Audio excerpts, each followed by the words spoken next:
It's July, and we're at Barnes & Noble. You know what that means? Criterion!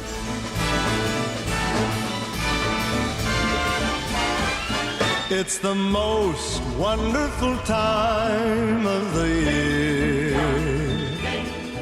with the kids jingle belling and everyone telling you be of good cheer. It's the most wonderful time. Or is it?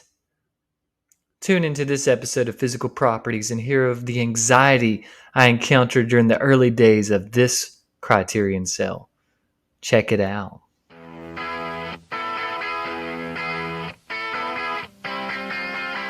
One, two, three, step!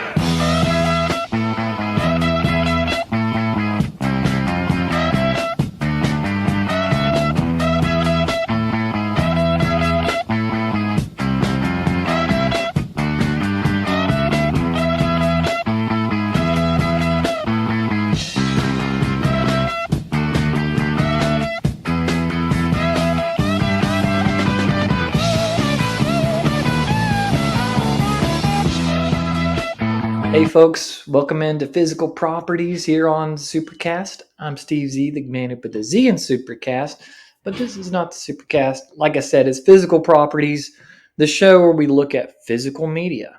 And I'm a physical media junkie, as you guys probably know if you listen to the channel, but also this is channels for everybody like me that just loves physical media, loves having the movies that they love in their hands and on their shelves, watching them. It's great.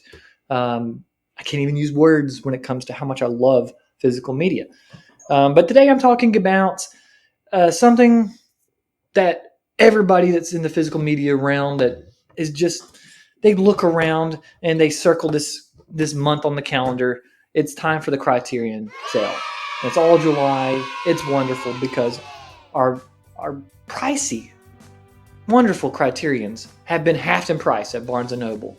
That's right. Your Blu-rays that were $40, now they're $20. Your 4Ks that were $50, I repeat, $50, now they're $25. Much more affordable, much more reasonable. You can pick up a bunch. So that's kind of the idea. Every year I get excited about it because I've been collecting Criterions, not a ton, but I've been having them in my collection since 2003 when I picked this guy up. This is the Royal Tenenbaums. One of the early releases that I knew about because, yeah, they've been doing it since the 80s, but for me, this is the first time I ever heard of the collection. But here it is. It's great. I love it because it has the old movie packaging, but then it also has this Criterion collection packaging that is more unified with the Blu-rays they've been releasing since. But this one is one that gave me the bug. It told me that this is a company that should be on my radar. I should check them out. And I believe they are a wonderful company. They do some of the best transfers you can imagine. They are very good when it comes to their packaging. Their remastering is top the notch. So I'm so glad that they're successful and they're still around after all these years. They partner with Barnes & Noble for this sale. And for me, this is a time of year that I just look forward to. I remember like June, just a few weeks ago, I was circling the date. I was excited, ready to go. I walked in June the 30th because they started a day early. And that's when I realized this sale is going to be a little bit different because, and I didn't realize it right away. I walked in with just going to buy a few just because that's the way I do things. I don't want to go nuts the first day and then regret it for the rest of the month. I was just going to have a few pickups, but it proved to be very difficult for me. Not because I couldn't find anything. It was because I kept second guessing myself and triple guessing myself because Criterion, they've thrown me a curveball. Yeah, they've done this for a lot of people because they started making 4Ks, which they should because they're really good at making 4Ks. In fact, this one right here was my first Criterion 4K Double Indemnity. I got it last year during the sale. And I bought it before I got a 4K player because I was like, hey, it's only $5 extra. Why not? I'm going to get a 4K player eventually. And sure enough, I did. So Double Indemnity, check it out. If you haven't got this one yet, please do. But that's not the dilemma because I would definitely pay that extra $5. It really doesn't matter that much to me. I'm just chalking up on 4Ks. In fact, most of the ones that I had in my hand at the time were 4Ks. But what messed me up was when I thought about this. This is The Princess Bride, one of the best Criterions when it comes to packaging, in my opinion, because it's a book and it very much fits with the movie and sort of the vibe that it's going for. And this is a great release. It's a 4K remaster on a Blu-ray.